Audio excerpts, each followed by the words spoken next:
Hello students, welcome to my channel. तो देखो, हमारे वीएनएस यू के फ्लैक्सिबल बजट के शॉर्ट क्वेश्चन हमारे पेंडिंग थे, वो हम कंप्लीट कर रहे हैं। फ्लैक्सिबल बजट के शॉर्ट क्वेश्चन, ठीक है। इससे पहले मैं ये बता दूं कि फ्लैक्सिबल बजट के अंदर मैंने आपको लॉन्ग क्वेश्चन करवाए, उसमें से छोटे छोटे पॉइंट के शॉर्ट क्वेश्चन आते हैं। और मैं यहाँ पर जो शॉर्ट क्वेश्चन कवर करने वाला हूँ वो उससे अलग टाइप के शॉर्ट क्वेश्चन है, क्योंकि मुझे पता है कि वो टाइप के शॉर्ट क्वेश्चन अगर आपको आए तो वो तो आप कर ही लोगे। और बहुत सारे फ्लेक्सिबल बजट के शॉर्ट क्वेश्चन हमने पेपर के अंदर भी कवरेज किए, तो हम यहाँ पर अलग तरीके से शॉर्ट क्वेश्चन करेंगे जो अभी तक हमने कहीं पर कवर नहीं किया, ठीक है। चलिए, तो देखो, शॉर्ट क्वेश्चन के अंदर सबसे पहला ये शॉर्ट क्वेश्चन जो है वो आपको 2017 की अक्टूबर नवंबर के एग्जाम में पूछा गया था, ठीक है। थोड़ा सा कॉम्प्लिकेटेड शॉर्ट क्वेश्चन है, लेकिन समझ लेते हैं, इजी बना लेंगे हम इसको। देखो क्या बोला, from the following information find out the flexible fix and variable selling overhead. आपको फाइंड क्या करना है, ध्यान रखना। फाइंड करने पे देखो, शॉर्ट क्वेश्चन के अंदर जो फाइंड करना है उसके ऊपर बहुत बड़ा कॉन्सेंट्रेशन होना चाहिए। फाइंड क्या करना, एक तो फिक्स और वेरिएबल सेलिंग ओवरहेड फाइंड करना है, और आपको बोला गया 50% लेवल पे फाइंड करो, 75% ऑफ प्रोडक्शन कैपेसिटी पे आप फाइंड करोगे, प्रोडक्शन कैपेसिटी पे फाइंड करोगे, ओके, फ्लेक्सिबल बजट के अंदर। अब देखो, जो डिटेल्स दे रखी है ना वो थोड़ी कॉम्प्लिकेटेड दे रखी है। यहां पर ऐसा बोला, at 50% production capacity, okay, 10,000 units out of 90% unit will be sold. मतलब देखो क्या लिखा है, at 50% production capacity, production capacity कितनी है 50%, और उसके हिसाब से वो बना रहे 10,000, ओके। और उसमें से आपको 90% यूनिट बोला कि बेच दिया। अब देखो मैं ये समझा देता हूं पहले आपको। देखो, एक तो होती है कैपेसिटी, ओके ओके, एक होती है कैपेसिटी जो कि हमेशा 100% होती है, ओके। अब उसमें से हम जो कुछ प्रोडक्शन करेंगे वो जरूरी तो नहीं है ना कि हमारी जो फुल कैपेसिटी है, मतलब हमारी जो फुल कैपेसिटी है उसके हिसाब से मतलब प्रोडक्शन करेंगे। हमारी जो फुल कैपेसिटी है उसके हिसाब से प्रोडक्शन करेंगे, वो जरूरी तो नहीं ना। हम उससे कम भी तो कर सकते। उसने क्या बोला, हम सिर्फ 50% प्रोडक्शन करने वाले कैपेसिटी का, और उसमें से हम बेचेंगे कितना, सेल कितना करने वाले, 90% सेल करेंगे। मतलब देखो, 100% अपनी कैपेसिटी का 90 मतलब 50% ही हम बनाएंगे और 90% उसमें से बेच देंगे, ठीक है। मतलब समझो कि अगर मैं यहाँ पर 100 यूनिट बनाता हूँ ना, अगर मैं यहाँ पर 100 यूनिट बनाता हूँ तो 100 का 50% ही मैं प्रोडक्शन करूँगा, मतलब कितना, 50 यूनिट। और उसमें से बेचूंगा कितना, तो 90% ही बेचूंगा, तो मतलब बनाऊंगा 50 और उसमें बेचूंगा कितना, 90, मतलब बेचूंगा कितना, सिर्फ 45 यूनिट्स। ये बात समझ में आनी चाहिए, थोड़ा कॉम्प्लिकेटेड टॉपिक है। मतलब आप 100 यूनिट अगर बना सकते हो, उसमें भी आप 50 यूनिट ही मैन्युफैक्चर कर रहे हो, मतलब प्रोडक्शन सिर्फ 50 यूनिट्स का ही कर रहे हो, और उसमें से बेचने वाले सिर्फ 45 यूनिट्स है, मतलब 90% यूनिट ही आप बेच रहे हो, ठीक है। ये आपका काम हुआ। अब यहां पर क्वेश्चन के अंदर सेम आपको यही बात यहां पर लिखी है। देखो, ये देखो क्या बोला है, एट 50% प्रोडक्शन कैपेसिटी, प्रोडक्शन जो है वो 10,000 का। मतलब ये तो मैंने आपको जब जब मतलब बेसिक चलाया, मतलब समझो ये सिर्फ क्वेश्चन के अंदर कुछ काम नहीं है, मैंने समझाने के लिए से। मतलब अब देखो, क्वेश्चन के अंदर जो प्रोडक्शन है ना, वो प्रोडक्शन की जो बात करें वो 10,000 यूनिट्स का प्रोडक्शन। मतलब आपका प्रोडक्शन जहाँ पर 50 था और आप बेच रहे हैं 45, तो वैसे ही है कि आपका प्रोडक्शन 10,000 है, ठीक है। तो आप जो नंबर ऑफ यूनिट सेल करोगे वो कितना करोगे, सेल्स यूनिट कितना होगा आपका, तो 10,000 का 90% होगा। मतलब आप सिर्फ 9,000 यूनिट बेच रहे हो। आप भले 10,000 बना रहे हो, लेकिन बेच कितने रहे हो, सिर्फ 9,000। अब सवाल ये है कि हमारी टोटल प्रोडक्शन कैपेसिटी कितनी है, टोटल प्रोडक्शन कैपेसिटी कितनी है। Okay, total production capacity. अब आप सोचो कि आपकी टोटल प्रोडक्शन कैपेसिटी कितनी होगी। आप 10,000 यूनिट बनाते हो, मतलब आप समझो 50% काम करके आप कितना यूनिट बना रहे हो, 10,000। तो अगर आप 100% काम करोगे तो कितना यूनिट बना पाओगे, ये आप पता लगा सकते हो आराम से, 20,000 यूनिट बनाओगे। ठीक है, देखो ये मैं ऊपर वाला निकाल देता हूँ, ठीक है, ताकि आपको कन्फ्यूज़न नहीं हो। ठीक है, ये तो बस मैंने आपको समझाने के लिए बताया था कि आप कितना, आपकी कैपेसिटी कितनी है, आप बनाते कितने हो और बेचते कितने हो, उस हिसाब से। ठीक है, वो लॉजिक आपको कई बार काम आएगा, एक आध क्वेश्चन में काम भी आया था। हाँ, यहाँ तक अपना ठीक है, यहाँ तक अपना ठीक है। अब यहाँ पर आपको क्या बोला गया, आगे पढ़ो। Estimate cost of good sold जो है ना वो 5,40,000, और आपका एस्टीमेट टोटल प्रॉफिट कितना है, 1,80,000। मतलब समझो कि आपका टोटल जो कॉस्ट है ना वो 5,40,000, और ये आपका टोटल प्रॉफिट जो है ना वो 1,80,000। और इन दोनों को अगर आप जोड़ दोगे, कॉस्ट प्लस प्रॉफिट, तो क्या होता है, कॉस्ट प्लस प्रॉफिट क्या मिलता है, 7,20,000 क्या मिलता है, ये आपको मिलता है सेल्स। अगर ये सेल्स मिला तो आपको सेलिंग प्राइस मिल जाएगी। ठीक है, कैसे मिल सकती, देखो आपको यहाँ पर नंबर ऑफ यूनिट कितने बेच रहे हैं आप नंबर ऑफ यूनिट बेच कितने रहे, 9,000। तो मतलब यहाँ पर जो सेलिंग प्राइस है, सेल्स प्राइस जो है वो आपको मिल जाएगी। मतलब 7,20,000 रुपये का अगर आप टोटल सेल्स कर रहे हो और उसमें 9,000 यूनिट ही बेचने वाले हो, तो आप खुद सोच लो कि आप कितने प्राइस पे एक यूनिट को बेचोगे, 80 रुपये की प्राइस पे बेचोगे, 80 रुपीज़ पर यूनिट, मतलब एक यूनिट का 80 रुपये का प्राइस पे आप बेच लोगे। यहाँ तक तो ठीक था, लेकिन सर फाइंड जो करना था वहाँ तक तो अभी तक हम आए नहीं। ठीक है, वो भी आ जाएंगे। सेलिंग ओवरहेड जो है वो 10% ऑफ टोटल सेलिंग प्राइस है। ओके, मतलब आपकी टोटल सेलिंग प्राइस कितनी थी, ये रही 80 रुपये। अब आपकी जो सेलिंग ओवरहेड है, सेलिंग ओवरहेड जो है वो आपकी सेलिंग प्राइस जो है उसका 10% है। मतलब 80 का 10% कितना हो जाएगा, 8 रुपये। ठीक है, या तो आप ऐसा कर दो कि आपकी टोटल सेल्स कितनी है, 7,20,000, तो आप इसके जगह पर ऐसा भी कर सकते थे, 7,20,000 का 10% कितना होता है, ठीक है, 72,000। ठीक है, दोनों एक ही बात है, ये पर यूनिट है और ये टोटल है रुपीज़ में, ये भी रुपीज़ है पर लेकिन पर यूनिट वाला रुपीज़ है। ठीक है, अब 8 रुपये को 9,000 यूनिट से मल्टीप्लाई कर दो तो 72 आने वाला। ठीक है, चलो आगे बढ़ते हैं। Of which 70% is fix and 30% is variable. मतलब देखो यहाँ पर ऐसा बोला कि 70% फिक्स है, बाकी का 30% वेरिएबल। ओके, मतलब यहाँ का 70% जो है वो फिक्स है। ओके, मतलब 8 रुपये का 70% करोगे ना तो 5.6 आता है, मतलब 5.6 जो है वो फिक्स है, और बाकी का ठीक है 30% जो है वो वेरिएबल है।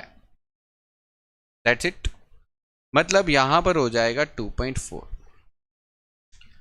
अब आगे का जो काम करना है वो थोड़ा ध्यान से करना है। ठीक है, मतलब देखो क्वेश्चन थोड़ा लेंथी है, कॉम्प्लिकेटेड भी है, तो आप खुद समझ जाओ कि क्वेश्चन किसने पूछा होगा। ठीक है, चलो तो ये आपका 5.6 और 2.4 हो गया। मतलब अगर इसको देखोगे तो आप 9,000 यूनिट बनाते थे तो इसको 9,000 से मल्टीप्लाई किया होगा। ठीक है, मतलब 5.6, तो 5.6 इंटू 9,000 करोगे तो आपका 50,400 का फिक्स कॉस्ट आता है। और फिक्स कॉस्ट आपको पता है ना, वो रुपीज़ वाइज होता है, मतलब टोटल होता है, हमेशा टोटल वाइज होता है। तो ये तो आपका फिक्स कॉस्ट हो गया, और ये आपका वेरिएबल कॉस्ट हो गया। और वेरिएबल कॉस्ट पर यूनिट की ज़रूरत होती तो पर यूनिट ही रहने दो उसको। अब आगे बढ़ते हैं थोड़ा सा क्वेश्चन में। आपको जो काम करना है 50% और 75% प्रोडक्शन लेवल पे करना है, ठीक है, प्रोडक्शन कैपेसिटी लेवल पे करना है, ठीक है। तो आपको यही पूछा था कि 50% और 75%, ओके। मतलब देखो ये जो अमाउंट है वो 100% की है ना, ये जो 20,000 अमाउंट है ना, 20,000 यूनिट, वो 100% की अमाउंट, मतलब अगर आप 100% काम करते हो तो 20,000 यूनिट बनाओगे। तो उसने क्या बोला कि अगर आप 50% काम करोगे तो कितना यूनिट बनाओगे, और 75% काम करोगे तो कितना यूनिट बनाओगे, ठीक है। तो आप ये पता लगा दो, ठीक है। तो एक काम करो, यहाँ पर 20,000 का 50% करोगे तो 10,000 आ जाएगा, और 75% करोगे तो 15,000 आ जाएगा, मतलब ये यूनिट्स आ जाएगा।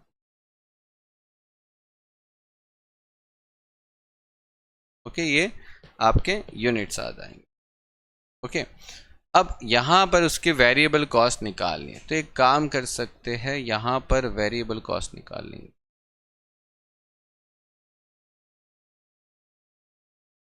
देख, 50% की वेरिएबल कॉस्ट और 75% की वेरिएबल कॉस्ट कौन सी होगी? सेलिंग ओवरहेड में वेरिएबल में क्या करेंगे? तो देखो आपके पास वेरिएबल कॉस्ट कितना है, 2.4, तो आपको पता है 2.4, और हम कितना यूनिट बनाने वाले हैं 50% पे 10,000, ठीक है। 50% पे हम कितने यूनिट बनाएंगे, 10,000। 50% पे 10,000 यूनिट बनाएंगे। ओके, तो आप खुद देख लो कि यहाँ पर 2.4 इंटू 10,000, मतलब कि यहाँ पर 24,000 आंसर आ जाएगा, और यहाँ पर 2.4 इंटू 15,000, तो यहाँ पर जो आपका आंसर आने वाला है वो 36,000 आ जाएगा। ओके, और आपका सेलिंग ओवरहेड के अंदर जो फिक्स वाला पोर्शन है ना, वो तो आपको यहाँ से ही मिल जाएगा, 50,400, 50,400, इसको टोटल कर लो तो आपका टोटल ओवरहेड आ जाएगा, ठीक है, 74,400, और यहाँ पर 50,400 प्लस 36,000, 86,400। एक्चुअली टोटल करने की ज़रूरत नहीं, आपको यही दो पूछा था, ठीक है। सेलिंग ओवरहेड का वेरिएबल और फिक्स वाला जो अमाउंट है वही पूछा था, ठीक है। तो देखो थोड़ा सा घुमा के क्वेश्चन पूछा था, ठीक है, थोड़ा सा तो नहीं, बहुत ज़्यादा ही घुमाया था, ठीक है। तो कोई बात नहीं, ये क्वेश्चन एक बार देख लेना, ठीक है। अक्टूबर नवंबर 2017 में पूछा था, वैसे तो पूछने का चांसेस कम है, लेकिन एक बार कर लो, पेपर में आया हुआ है इसीलिए। देखो ये वाला question, from the following information 60% activity, okay, calculate the total cost, variable cost and fixed cost at 80% activity, okay, from the following information 60% है, ये ऐसा कुछ लिखा है ऊपर, मतलब आपको जो गिवन अमाउंट है ना वो 60% कैपेसिटी का दे रखा है, मतलब 60% एक्टिविटी लेवल का दे रखा है। आपको फाइंड आउट करना है 80% का फाइंड करना है। प्रोडक्शन कितना है, 1200, सॉरी 1200, हाँ बराबर 1200।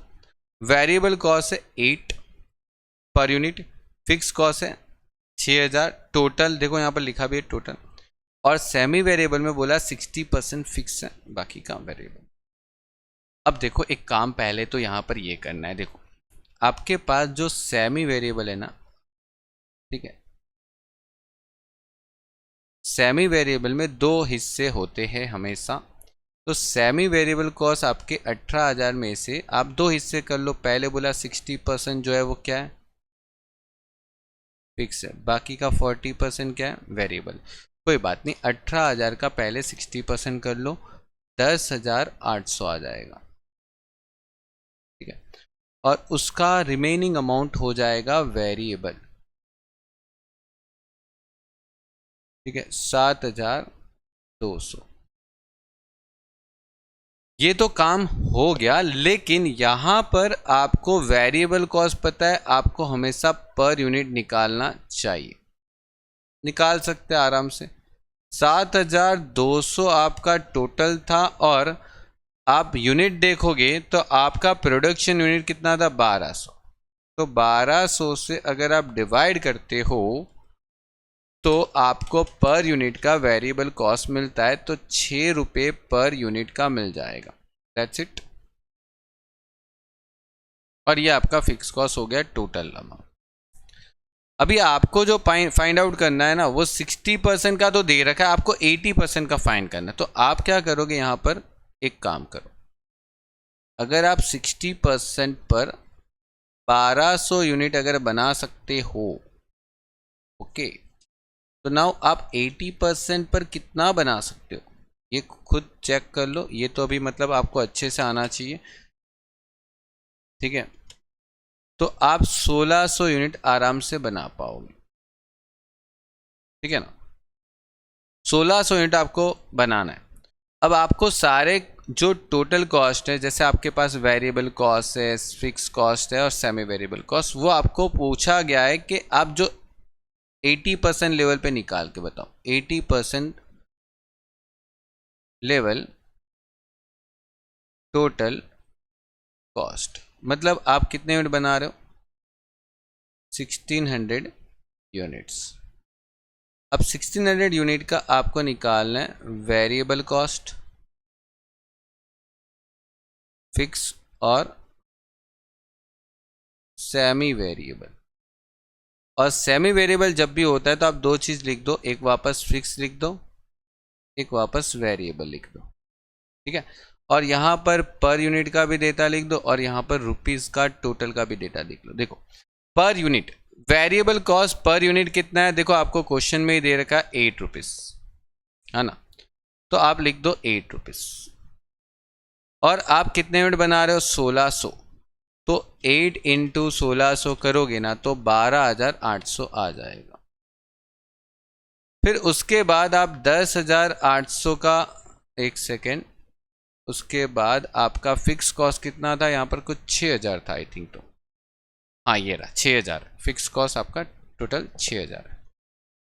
और फिक्स कॉस्ट यहाँ पर 6,000 लिख दें, और फिक्स कॉस्ट यहाँ पर कितने लिखने, देखो सेमी वेरिएबल के अंदर फिक्स कॉस्ट का पोर्शन कितना था, 10,800।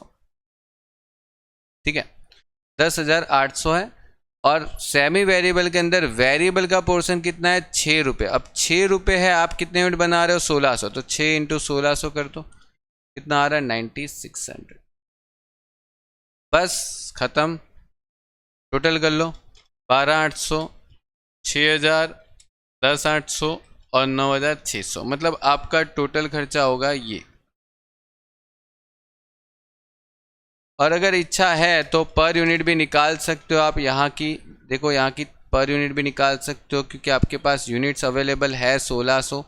डिवाइड कर दो, ठीक है, डिवाइड कर दोगे तो आपको पर यूनिट का भी डेटा मिल जाएगा, ऐसा नहीं है नहीं मिलेगा, ये आपका पर यूनिट का भी डेटा मिल जाएगा। और इसका भी फिर टोटल कर लो, आपका आंसर आ ही जाएगा। ठीक है, 24.5। क्लियर। तो देखो ये आपका यहाँ पर क्वेश्चन हो गया, बस इतना निकालना था आपको। ओके, चलिए आगे बढ़ते हैं, नेक्स्ट टॉपिक पर बढ़ते हैं। तो देखो थर्ड नंबर का क्वेश्चन क्या दे रखा है आपको, एक राइमा लिमिटेड का कुछ इन्फॉर्मेशन दे रखा है। 100% और 60% का डेटा अवेलेबल है। प्रोडक्शन यूनिट्स में भी है आपके पास, और एडमिनिस्ट्रेटिव एक्सपेंस भी आपके पास है। और फाइंड आउट करना है एडमिनिस्ट्रेटिव एक्सपेंसेस 70% प्रोडक्शन कैपेसिटी पर। आपको 2013 में ये पूछा था। अब देखो सिंपल सा क्वेश्चन है, कुछ भी नया नहीं पूछा, सिंपल सा। मतलब आपको यहाँ पर एडमिनिस्ट्रेटिव एक्सपेंस और ये दोनों का डिफरेंस निकाल लेना है। क्या डिफरेंस है, तो यहाँ पर डिफरेंस 4000 है, और यहाँ पर डिफरेंस कितना है, मतलब आप खुद देखो 11,500 और 7,500 के बीच में डिफरेंस कितना है, 4,000 है। मतलब आपको मैंने बताया था ना कि वेरिएबल कॉस्ट निकालने का जो तरीका है वो क्या है, डिफरेंस इन कॉस्ट। ठीक है, आपको अगर कोई वेरिएबल कॉस्ट निकालना है जो ऑलरेडी छुपा हुआ है, देखो आपको यहाँ पर कैसे एडमिनिस्ट्रेटिव एक्सपेंस के अंदर दो कॉस्ट शायद छुपा हुआ होगा, मतलब वेरिएबल भी होगा और फिक्स भी होगा, मतलब यहाँ पर फिक्स भी होगा और वेरिएबल कॉस्ट भी होगा।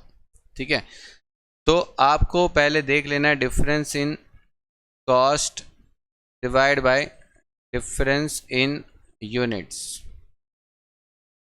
मतलब अगर 4000 का कॉस्ट में डिफरेंस है और 4000 का यूनिट्स में डिफरेंस है तो आपका आंसर आ जाएगा 1 रुपये पर यूनिट, 1 रुपये पर यूनिट।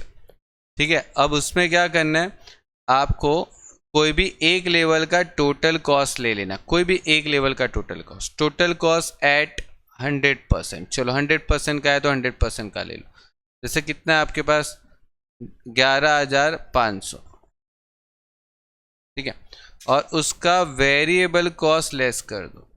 वेरिएबल कॉस्ट कितना है, तो आपका 10,000 यूनिट का है ना, मतलब वेरिएबल कॉस्ट 10,000 यूनिट इंटू क्या करोगे, 1 रुपये कर लोगे ना, तो इंटू 1 कितना आ जाएगा, 10,000 ही आ जाएगा। तो ये 1500 हो जाएगा ना, यहाँ पर ये 1500 क्या हो जाएगा, फिक्स कॉस्ट हो जाएगा। अब यहाँ पर आपको 70% प्रोडक्शन का पूछा था, तो आप खुद सोचो ना कि जब 100% पर आप 10,000 यूनिट बना सकते हो तो 70% पर आपके यूनिट्स कितने होंगे, सीधी सीधी बात है 7,000 यूनिट होंगे। और आपको एडमिनिस्ट्रेटिव एक्सपेंस निकालना है, एडमिनिस्ट्रेटिव एक्सपेंसेस एट 70% लेवल, मतलब कि 7,000 यूनिट्स के लिए आपको खर्चा पता लगाना है। वेरिएबल कॉस्ट कितना है, यूनिट का 1 रुपया, मतलब देखो यहाँ पर 1 रुपये यूनिट का आया, और आप यूनिट कितना बना रहे हो, 7,000। आपको 7,000 का तो वेरिएबल कॉस्ट लग ही गया, सॉरी एक जीरो ज़्यादा हो गया, 7,000 रुपये का वेरिएबल कॉस्ट लग गया। और फिक्स कॉस्ट जो लगने वाला है ना, वो आपको यहाँ पर जो 1500 दे रखा है वो लग जाएगा। ठीक है, 8,500 यहाँ पर आ गया, ये आपका आंसर हो गया। ठीक है, देखो ऐसे तो आपने लॉन्ग क्वेश्चन में बहुत सारे टॉपिकों में किया होगा, तो वही टॉपिक को यहाँ पर पूछा गया है। ठीक है, चलिए तो आगे बढ़ते हैं यहाँ पर नेक्स्ट टॉपिक में।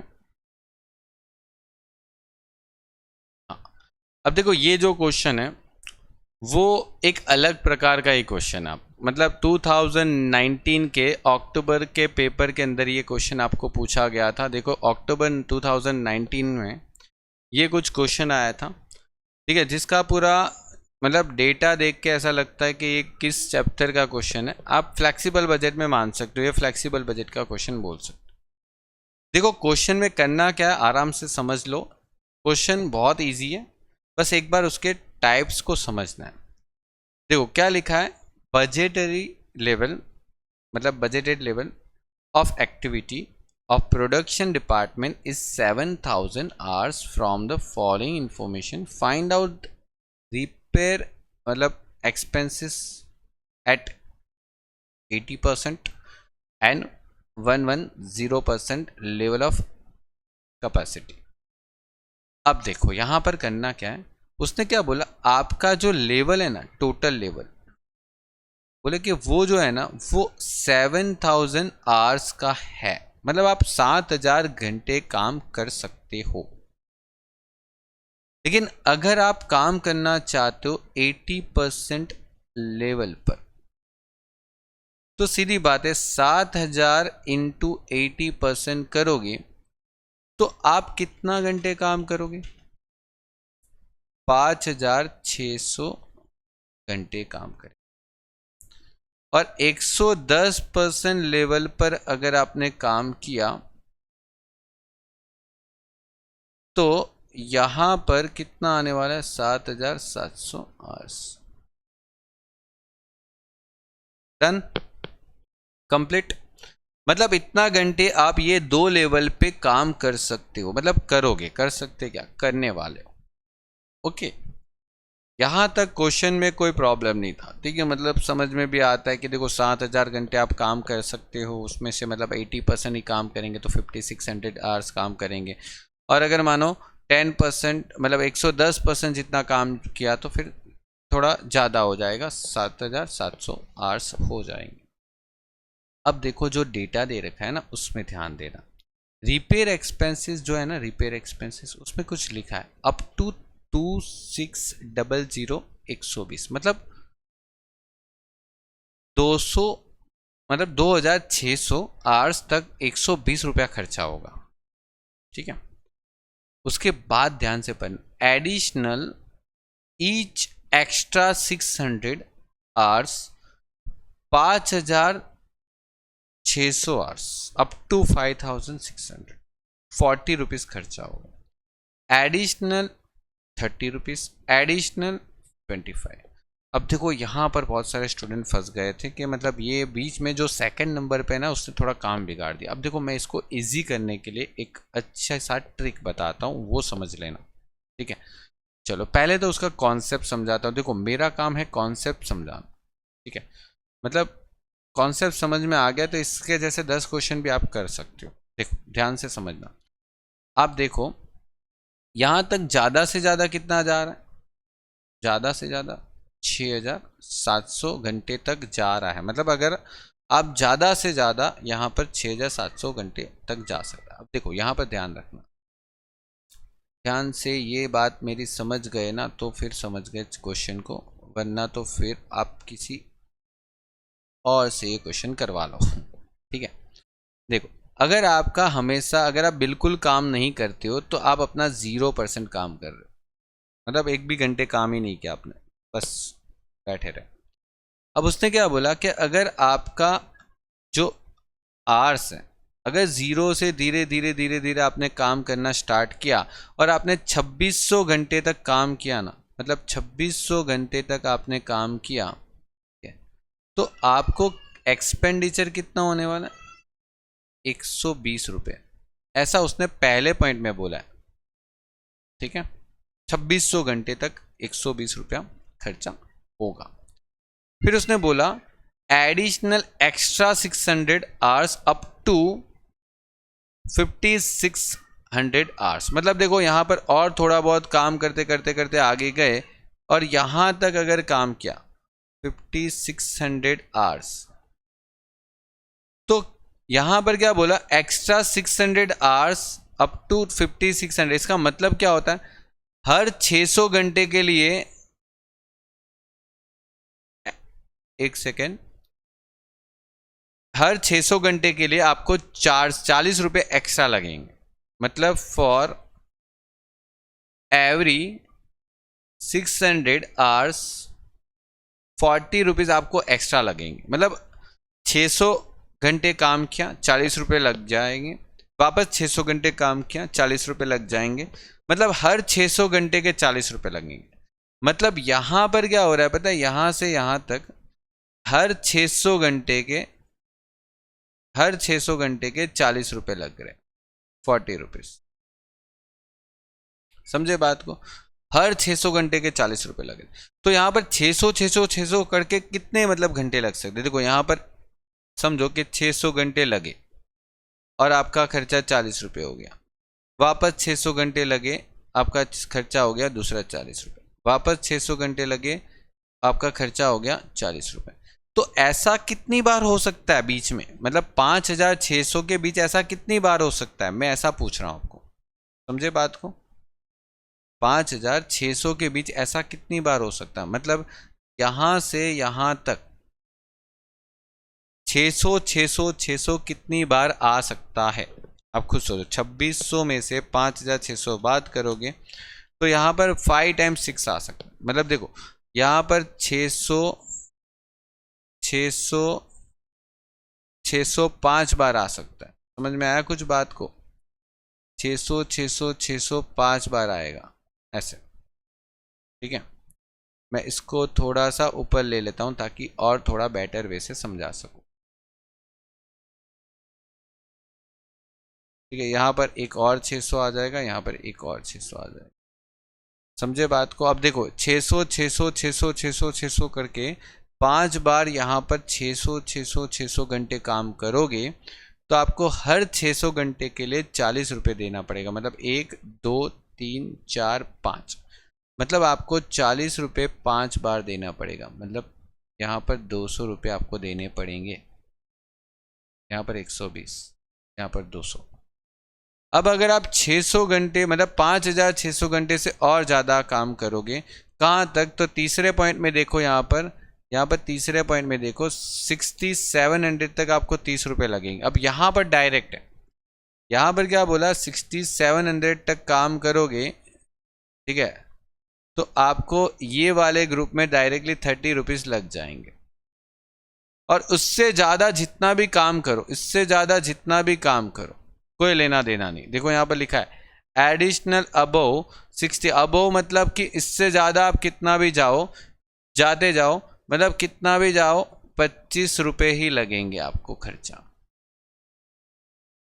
बात आई समझ में? ठीक है, तो ये आपका यहाँ पर टॉपिक है रिपेयर एक्सपेंस का। ओके, ये आपका टॉपिक है रिपेयर एक्सपेंस का। अब यहां पर अगर इस टॉपिक के हिसाब से काम किया जाए तो देखो एट 80% लेवल, एट 80% लेवल कितना एक्सपेंस होगा? आप खुद सोचो कितना खर्चा यहां पर कर रहे हो, सॉरी खर्चा नहीं, कितना आवर्स यहां पर यूज कर रहे हो? 5600। 5600 तो यहां तक ही आता है ना, यहां तक ही आता, तो ठीक है ना? तो कितना खर्चा होना चाहिए आप खुद सोचो कि अप टू 2600 आवर्स जो है उसके लिए तो 120 रुपये लगने वाले, मतलब समझो ये 120 रुपये लग गए, और फिर 200 रुपये लगने वाले सीधा, क्योंकि 5600 तक काम कर रहे हैं हम। तो यहां पर लिखेंगे एडिशनल 600 आवर्स, ठीक है, 40, एक सेकेंड में थोड़ा ठीक से लिखता हूं, ठीक है, मतलब properly, for every 600 hours ₹40। Okay, मतलब हर एक 600 आवर्स के लिए 40 रुपीज लगेंगे। तो अप टू 5600 आवर्स तक कितने लगने चाहिए? तो देखो 5 बार 40 रुपये लगेंगे, ठीक है। 5 कहाँ से आया? तो यहाँ से, ठीक है, मैंने पहले ही बता दिया ये 5 कैसे आया। तो 600 600 600 करके 5 बार वो आपको 40 रुपये बढ़ेंगे, तभी जाके वो 5600 तक वो पहुँचेगा, ठीक है। तो ये आपका यहाँ पर 200 रुपये लगेंगे, तो यहाँ पर 320 रुपये आपका आंसर आने वाला। उसके बाद अगर बात करें तो एट 110% लेवल की बात करें तो क्या आंसर आने वाला? तो देखो पहले तो अप टू 2600 तक तो अगर देखें तो 120 रुपये लगने वाला है, ठीक है।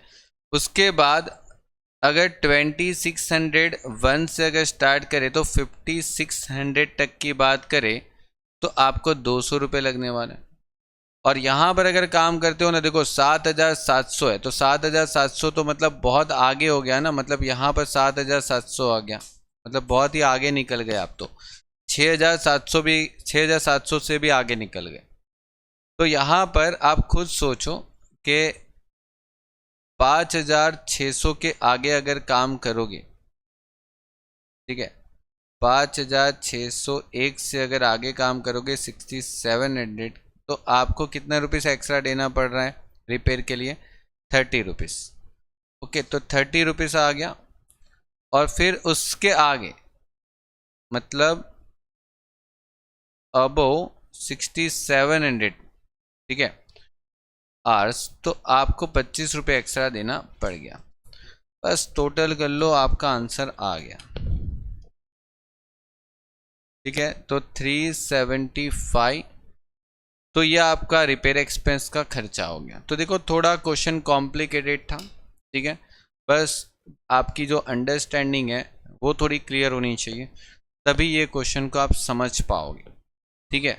वरना मैंने तो मेरी तरफ से बेस्ट ट्राई किया कि आपको एक लेवल भी बताया कि इधर इतने लेवल तक 120 रुपया खर्चा होगा, फिर उसके बाद हर 600 घंटे के लिए आपको ऐसा 5600 तक हर 600 घंटे के लिए 40 रुपये लगेगा। फिर उसके बाद सीधा सीधा 30 रुपये और उसके बाद सीधा सीधा 25 रुपये। उसके बाद ऐसा नहीं है कि स्टेप वाइज, मतलब यहाँ पर स्टेप वाइज एक कॉस्टिंग चल रही है, इसको मतलब एक स्टेप कॉस्टिंग भी बोल सकते हैं कि भाई इधर तक का खर्चा इतने रुपीज़ है, फिर उसके बाद पर खर्चा और बढ़ेगा, फिर उसके बाद और काम करोगे तो और थोड़ा खर्चा बढ़ेगा। तो ये क्वेश्चन पॉइंट हो गया, ठीक है, कंप्लीट। चलिए, तो ये क्वेश्चन इतने कंप्लीट करो, बाकी के तो मैंने आपको लॉन्ग क्वेश्चन में करवा दिए, मतलब पेपरों में भी करवा दिया। ओके, चलिए, गुड बाय, टेक केयर।